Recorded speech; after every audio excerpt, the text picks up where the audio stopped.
I can see the lady's face change. I'm like, oh, okay, that actually makes sense. You're not supposed to think about a specific damage that hurt me so much that finally it wakes you up. That means you are so passionate in your ideology, it's so damaging. Hey, ladies and gentlemen, good morning. Well, it's morning over here in Spain. Today, I want to talk about the whole situation. It's about Ethan Klein. Ethan Klein has deleted his interview with Jordan Peterson. It was about a few years ago, and they were talking about a few interesting points.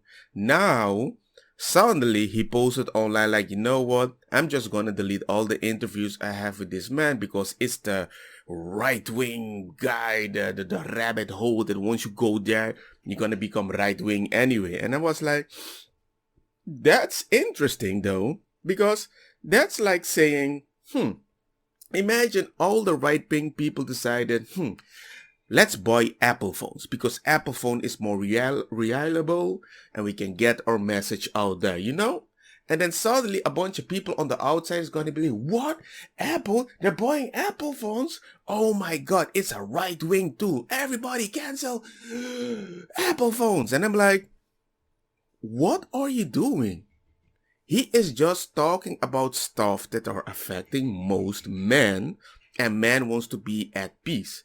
So the world is filled with men. So even if you have a good message that applies to their lives, dude, you can't just say, oh my God, it's the right wing tool. Everything can be a right wing tool. So I thought, what would be interesting if I just start reacting to all the videos and highlights of Ethan Klein with Jordan Peterson because they had a beautiful, interesting conversation. Because what Jordan Peterson now saying, look man, if you do this and you just pander to all these people that you want to be liked by, you can make one mistake, dude, and you're canceled. You remember that video from back in the day? Now it's kind of, I don't think Felix is a racist person. But god damn, he really kind of just was really comfortable using that word. That really just kind of like you're reaching for all these words, right? And you're like, oh, let me just like a little and bum for you. I mean, I know this is a point a lot of people say, but it certainly seems like that's not the first time he's used that word in that context. Ian's the kind of guy who his slogan is nigger faggot. And I'm not going to get in trouble because I'm just quoting him. So nigger it's just been around the block. Yeah. Everyone's just been borrowing it from each other. Yeah. Nigger faggot whore. It's just a wonderful string of words that really gets you going. Fuck you, nigger faggot. I love that I can just say nigger faggot though. I love saying nigger faggot. One of the things Hitler started, it's a very strange story in many ways because Hitler was obsessed with order and cleanliness. He was a very orderly person. And he was very sensitive to disgust, because you think, well, the Nazis were afraid of the Jews, because they were other. And that's not right. What's more accurate is that especially Hitler, he was very sensitive to disgust. That's what it looks like. And if you're disgusted by something, then you want to eradicate it, right? If you're afraid of something, you want to run away from it. If you're disgusted by it, you want to burn it to the damn ground. You want to get rid of it. Makes sense. And his writings, like I read a book called Hitler's Table Talk, which was his spontaneous discussions during dinner time from 1939 to 1942. It's really another amazing book. And we had been doing some work inspired a bit by Jonathan Haidt, who's done a lot of work on disgust and the relationship between trait personality. And I was reading this book at the same time, and it was just unbelievable how often Hitler referred to the people he was eradicating, the Slavs and the Gypsies and the Jews and all the people he went after, as parasites and as rats and as insects and all of that. So they were kind of put into that category. So, and here's a horrifying part of that story. That's actually very interesting. If you keep referring people as a weird, disgusting thing, it's a lot easier to remove them, treat them shit, and not give them anything because they are not providing anything to the society that you value, Have I been a victim of that? Of course. But the solution was, all the people that I didn't like, I kept forcing myself to eat dinner with them on a one-on-one basis. It's more not in a group. A group can feel more attacked, and they might feel not more attacked, but they're like, I'm ready to fight or something. So the conversation is different. But on a one-on-one basis, I noticed that it feels different. And after that one-on-one, once I'm in a public situation with them, with their friend, with their culture, we can actually have interesting conversation, because then the friend is like, yeah, but he didn't mean it like that, just like this. So there's like a good filter, like he doesn't know our ways, but he doesn't mean it in a bad way. He just doesn't understand it. And you open the way that you can have an interesting dialogue. And that's what I have been doing usually in situations with people that I don't know. But I do know that if you don't have this conversation, you're going to see people like, yeah, rats, insects. And if Hitler was a person like that, no wonder it was easy for him to gas them. Because they're just insects, like, oh, there's a bug. Psst. I mean, if you think about it, that's really disgusting. But he thought we were disgusting, you know? I don't know. It's kind of weird. Like when Hitler first came to power, he put in a lot of public health initiatives, including mass tuberculosis screening, which actually turned out to be a good thing. Talking about Spain, sorry for pausing, the world healthcare system right now was done by Franco. He wanted to save all his people. He didn't want to save the Catalan people from Barcelona, but the whole healthcare system, now that everybody can use it and it's free, a dictator started it with good intentions. The only problem is if you don't follow his intention, you would be hammered to death or something like that. And at the same time, he went on a beautify the factories campaign. And so he convinced the German factory owners and so forth to increase the levels of hygiene in the factories, to get rid of the rats and the mice, to plant flowers out front, to make everything look neat and orderly. Okay. And the insecticide they used was Zyklon. Well, Zyklon, to eradicate the rats and the insects, Zyklon, a slightly different formulation, was the gas that was used in the concentration camps. And so Hitler went from cleaning up the rats and the mice in the factories and the insects, and then he went into the mental hospitals and started cleaning up in there, and then it just went broader and broader, again, sort of one step at a time. So Hitler did do a good thing. I mean, I always thought about Germans that they were kind of weirdly clean compared to certain other cultures. I've noticed that. I noticed that also with Dutch people, the way the houses are designed and everything. I'm not saying that there aren't dirty Germans. I'm not saying that, but it does surprise me that maybe this might have influenced how they see their own culture on a daily basis. Because there were certain things that I did as a Caribbean person that we didn't value. It's not that we didn't value cleanliness. We just thought it's just life. I mean, if it's dirty, I'll just clean it later or something weird like that. And when Dutch people saw him, the first thing they mentioned about me is like, oh, you're just freaking dirty. I'm like, dude, we shower more than you. We shower 2 times a day. You shower maybe once a day because you assume your house is super clean. There was like a weird culture thing, but it does make sense what I've experienced as a student in Holland. Because, yeah, Dutch and Germans, there's not like a big difference. The language is almost the same. And the Germans had plenty of reason to be resentful and hateful because, I mean, think about what they went through. We can't even imagine it. First of all, there was World War I, and so there was many men, like Hitler himself, who served in the trenches. And there's one story about Hitler. He won a medal for heroism in World War I, and he was sitting around with a group of his buddies and went off to do something, God only knows what. And when he came back, they were all dead because a mine had, not a mine, I don't remember, some kind of shell had landed in the middle of them and killed them all. It's like, that changes you. Yeah. And then afterwards there was all these brutalized men who'd come out of the trenches. I mean, you just can't imagine what it must have been like in the trenches, especially for the people that are new, maybe to think of, imagine you went on a Discord channel, you met some good friends, you always talk to them on Christmas in COVID situation and everything, and one day, boom, they deleted the whole Discord server, and you never had the opportunity to stay in contact with these people. If that even messes you up in a digital way, you don't want to even imagine coming back and see everybody, mangled body. Oh my God, that's the finger of my friend. I can see that ring over there. Especially if you're there for like a couple of years, you aren't the same person. Get out of there, you're unemployed, your country's in ruins. Then the hyperinflation hits, and every single person in Germany who ever saved any money at all is flat, bloody broke. And then there's a communist revolution brewing in Russia, and it's like, it's hell. And the Nazis came along and said, well, not only are we going to restore order and greatness, but we're going to bloody well tell you whose fault this is. It's like, and Hitler, I've studied him a lot trying to understand what happened. And Hitler was, Carl Jung called him the mouthpiece of the collective unconscious of the German people. So you imagine there's all this resentment and hatred brewing underneath the surface, and all this chaos is there, and the desire for order is like clamoring in everyone's minds. You know what's funny? What he just said right now, that is Twitter. That is Twitter.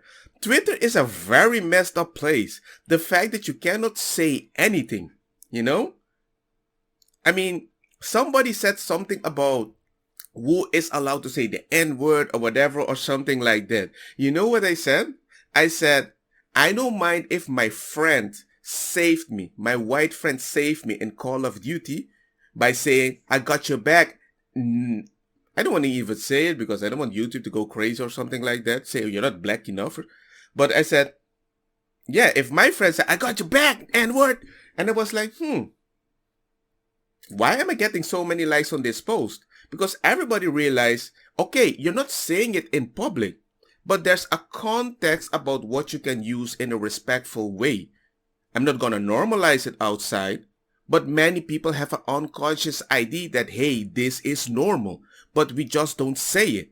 Now, if I say something like that and many people agree, and in that bunch, a few are white supremacists, for example, somebody can come to me and tell me, oh my God, Meet, you're a white supremacist. Isn't that stupid? Of course, if the message is so basic and low, but everybody has the same opinion, just about something that can be seen as harmless or fun, my comment at least, it is still white supremacist just because you don't like somebody to be happy. Anything that makes a white supremacist happy, that's white supremacist. That's like food. Oh my God, white supremacists likes to eat. Well, we're not allowed to eat that food anymore. Let's drink water and vegetables. I don't know. It just sounds so stupid how I see and how they've framed Jordan Peterson's thoughts as white supremacists. I need to stop saying, I need to blur this word. Who knows, maybe YouTube wouldn't even recommend this video anymore. And Hitler comes along and he's a very powerful emotional orator. And he's watching the crowd. And he listens. And when he says thing A, nothing happens. When he says thing B, everybody roars. And so he takes note of that. And it's not even conscious exactly, right? Because he's being molded by the crowd. And so they roar. And so he thinks, so that's a reinforcement. That's a reward. That's a good And so point. then he goes down that line a little bit farther and they roar some more. And then he tries something else and it's silent. It It's becomes like, what they want. you to bet. be. Exactly that, man. He acts out the dark desire of the mob. So he becomes the embodiment of the dark desire of the mob. And that's partly why he had the charisma. It's right, because there's this unconscious fantasy brewing in the back of everyone's minds. You see that to some degree now with Antifa, for example, and their proclivity towards violence, and you ask, just exactly what's going on there? Yeah, when I see these people about these Antifa things, many times when you try to make sense, they actually believe the world needs to burn so something grows out of it like a phoenix. And I'm like, okay, if you're the person that's going to burn the world, are you the one that's going to reconstruct it? No. You just want to burn the world. So if you want to burn that world, I'm like, I really, really, really want to fight you. Because you're burning the world that you assume that my child is going to build. Because you're not the one making childs. I don't think Antifa are going around making babies. They're just frustrated, which I agree with them. Everybody has been there. But they just join a group that they can't leave. If you have a difference of opinion, you're bad. They might even attack you. So I don't know. Do I pity them? Yes. But the moment you try to sneakily hit me, and some of them are even billed by these weird politicians, oh yeah, if you did something, support the BLM. I'm like, okay, dude. It's just weird. It's just really weird. When you see this, a bunch of white people going to black neighborhoods, write BLM, and they're like, what are you doing? The most basic black people with at least a bunch of family or anything, they don't want to support any of this. But you pull them into that group. And then if something happens to the whole group, they're like, okay, gee, I was right. They hate you. No, they don't hate you. It's normal that people act defensive when a bunch of people are coming to their town and start burning everything.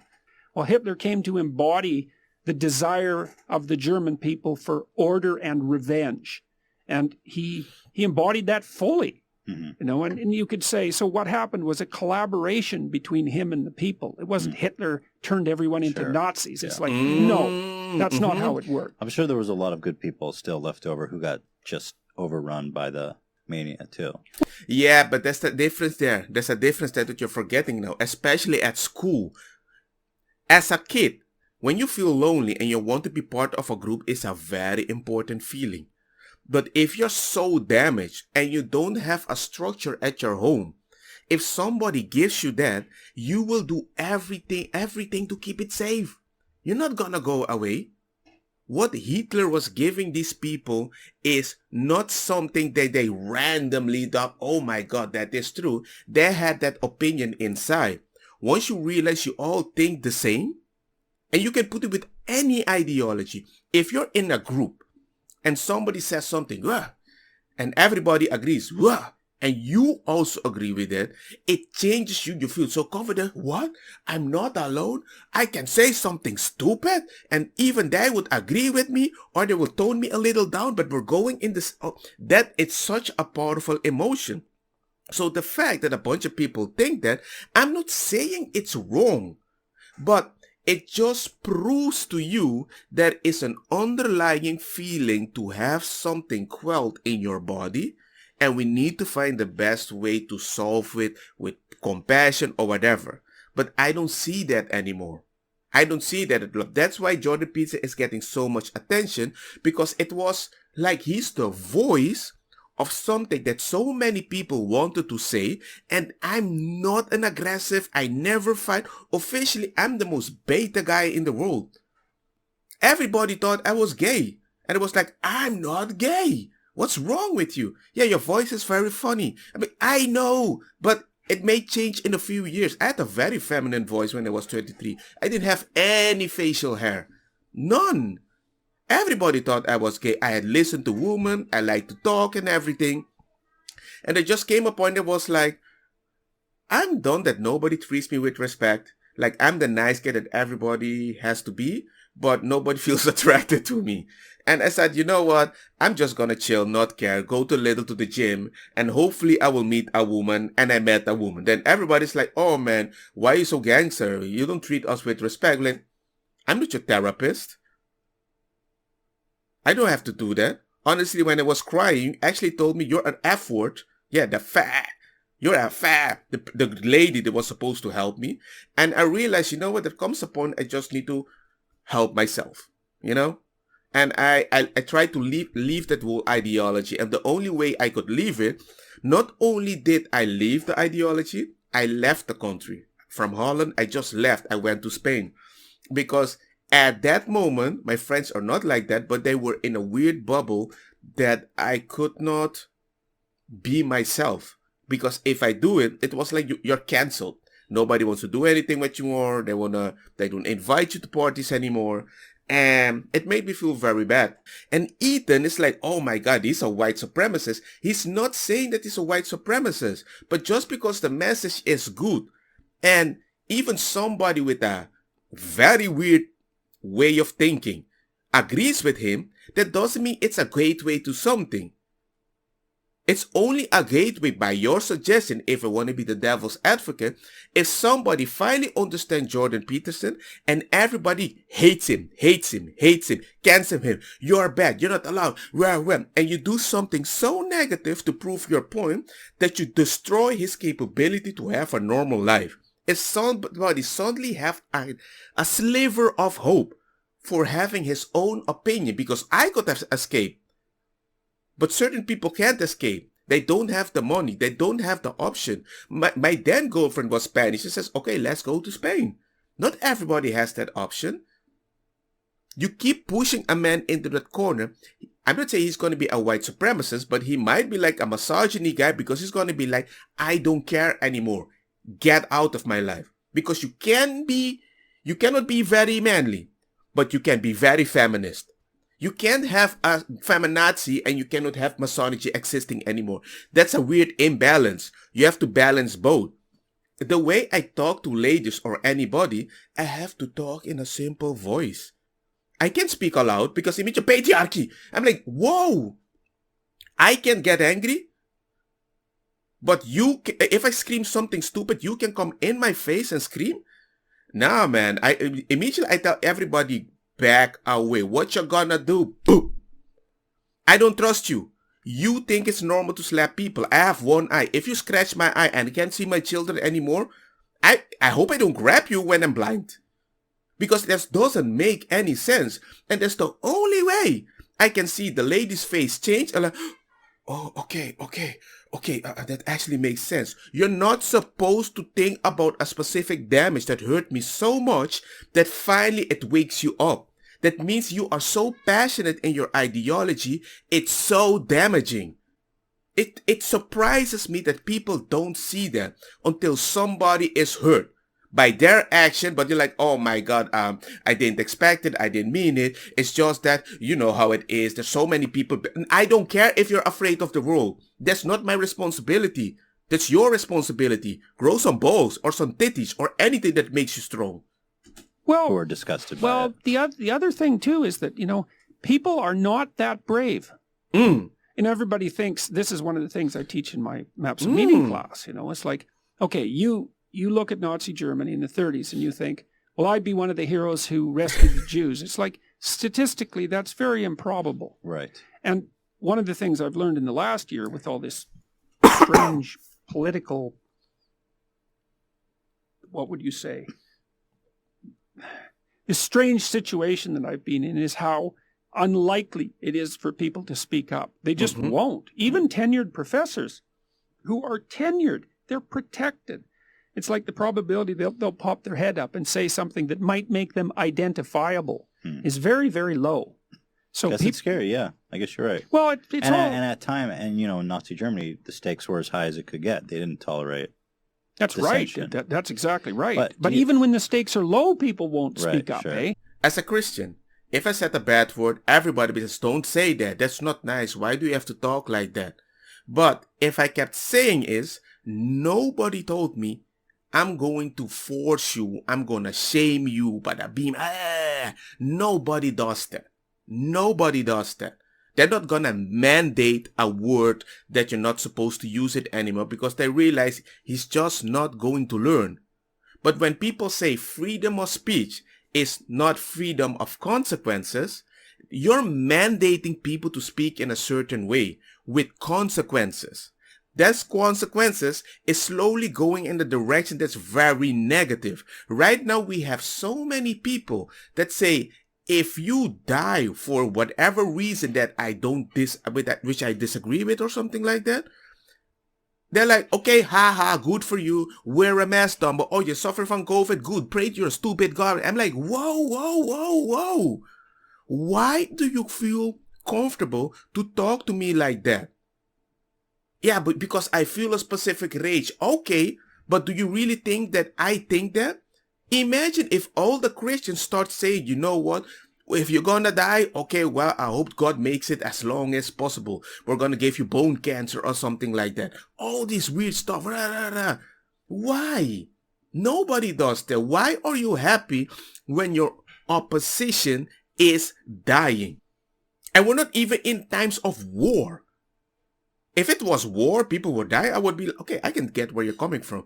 This is like an information war. And already people are talking like that. I can see people like Hassan saying on Twitter, "Oh, you really think the Germans just asked for papers and that's why it got really bad in the future?" They did. They labeled Jews with the weird things on their arms to be able to identify them, just like these pandemic things that we have to do right now. I don't know, people. It's a slow build-up. And once the build-up reaches that, you know what they're going to say, many people? Well, it's 2022. Anyway, I can just talk hours over this, but I just feel bad for the guy. The fact that he went after Jordan consistently, get a bunch of people to agree with him, which I think there's a lot, okay? But many people that don't agree with Jordan Peterson haven't even seen his videos properly to understand where he's coming from. It's all clips, and they make a conclusion, or you just believe somebody that told you he's a bad person. You watch him already in the lens, judging him from the start, looking for mistakes, relating everything he said. Also, that's why he's a white supremacist. That's why he's okay. But the same people that he's advocating, like, I'm just gonna support these people, the moment he makes a mistake in the future, it would not surprise me they would eat him alive. With all this weird disingenuous apology, well, I want you to make a video now. Well, it has to be on a live stream because it means you prepared for it, so that's why it looks genuine. I'm like, dude. If you want somebody to apologize for you so you can feel comfortable, okay. I want all the world to apologize to me because everybody has a mom and it's unfair when you hug your mom in front of me. Will you do that for me? Do you really think I'm going to hug my son less because you can't have a baby? Do you really think I didn't want beautiful long hair because I like rock and roll when I was a kid? Okay, man, do what you wanna do. But Jordan Peterson is not a white supremacist. If you really think, then watch a video, watch a full interview, and cut the part and make a clear, distinguished idea. Write something and say, this is the freaking reason why I think this is not out of context and this guy is a white supremacist. That is not true what you guys are saying. 100%. Don't get me wrong, makosa kita bong. Put the fire na mi blonde kush hash purple skunk criollo colombici jam turloqueta verdeta welcome. Dem vida mi a tu iniciativa, padrei ku indica e também que sum sativa. Te ainda no que acepta ku eta medicina, Bob di nang di eta causa rebeldia. Cooking.